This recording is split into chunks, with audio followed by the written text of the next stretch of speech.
നാടെങ്ങും നബിദിനം വളരെ വിപുലമായി ആഘോഷിച്ചുകൊണ്ടിരിക്കുകയാണ്.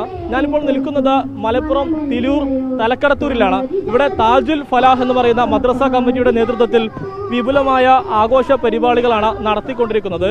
കുട്ടികളുടെ കലാപ്രകടനങ്ങൾ, പ്രത്യേകിച്ച് ഈ ഫ്ലവർ ഷോ, സ്കൗട്ട്, ദഫ്, ഇങ്ങനെ വിപുലമായ ഈ കലാപ്രകടനങ്ങളോട് കൂടിയുള്ള നബിദിന ഘോഷയാത്ര മുന്നോട്ട് പോയിക്കൊണ്ടിരിക്കുകയാണ്. ഇപ്പോൾ നമ്മോടൊപ്പം ഈ മദ്രസ കമ്മിറ്റി ഭാരവാഹികൾ നമ്മോടൊപ്പം ചേരുകയാണ്.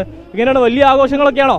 തീർച്ചയായിട്ടും. അതായത് തലക്കടത്തൂരിൽ വെച്ചിട്ട് ഏറ്റവും കൂടുതൽ ജനപങ്കാളിത്തമുള്ള ഒരു നബിദിന ഘോഷയാത്രയാണ്. ഈ ഘോഷയാത്രൻ്റെ ഒരു പ്രത്യേകത എന്ന് പറഞ്ഞാൽ ഞങ്ങളുടെ നാടിനൊരു മഹിമയുണ്ട്. അതായത് ജാതിയില്ല, മതങ്ങളില്ല, എല്ലാവർക്കും ഒരു ആഘോഷം വരുമ്പോൾ ഒരുമിച്ച് ഒരു മനസ്സോട് കൂടിയിട്ട് ആഘോഷിക്കുകയാണ്. ഇപ്പോൾ കഴിഞ്ഞ ദിവസം ഓണാണെങ്കിൽ എല്ലാവരും കൂടി ആഘോഷിക്കും. അതുപോലെ തന്നെ നബിദിനം.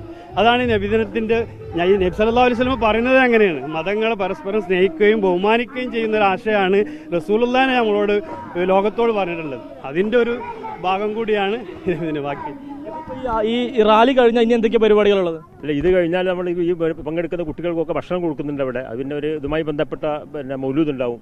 അതിലൂടെ ഈ മദ്രസ ഒരു പ്രത്യേകത എന്ന് പറയും, നമ്മുടെ ഈ മദ്രസ പരിധിയിൽ മുഴുവൻ രക്ഷിതാക്കൾ ഈ പരിപാടിയിൽ പങ്കെടുക്കുന്നതെന്നാണ് ഇതിൻ്റെ ഒരു പ്രത്യേകത. മാത്രമല്ല, വർഷങ്ങളായിട്ട് ഓരോ വർഷവും പുരോഗതിയിൽ നിന്നും ഒരുപാട് ജനപങ്കാളിത്തം കൂടിക്കൊണ്ടിരിക്കുകയാണ്. വളരെ സന്തോഷത്തോടെ എല്ലാവരും ഇതിൽ പങ്കെടുക്കുന്ന പരിപാടിയാണ്. ഏതായാലും കുട്ടികളും മുതിർന്നവരും എല്ലാവരും പങ്കെടുത്തുകൊണ്ടുള്ള ഒരു നബിദിന ഘോഷയാത്ര നടക്കുന്നു. ഈ ഘോഷയാത്ര കഴിഞ്ഞാൽ ഉടൻ തന്നെ ഈ മദ്രസ കമ്മിറ്റിയുടെ നേതൃത്വത്തിൽ അന്നദാനം നടക്കും. അതിനുശേഷം രാത്രിയോടുകൂടെ കുട്ടികളുടെ കലാപ്രകടനങ്ങളും ഉണ്ടാകുമെന്നുള്ളതാണ് ഏറ്റവും പ്രധാനപ്പെട്ട കാര്യം. തിരൂരിൽ നിന്നും സമീർ ബിൻ കരീം, 24.